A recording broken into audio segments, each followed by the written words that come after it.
Hello students, be ready for assignment 1, and this assignment consists of objective questions related to chapter 1 and 2.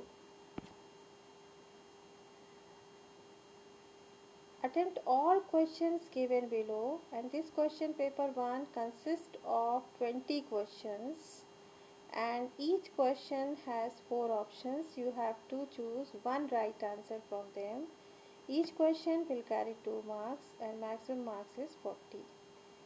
Submit your answers in the form of a file in the link given below in the description box.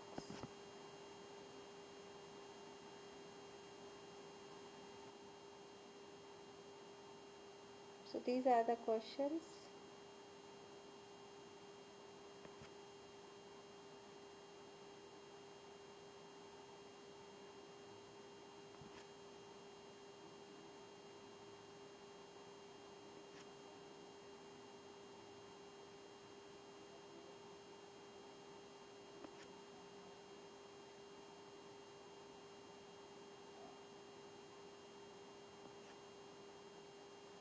Thank you. Please subscribe, like, share and comment. Thank you very much.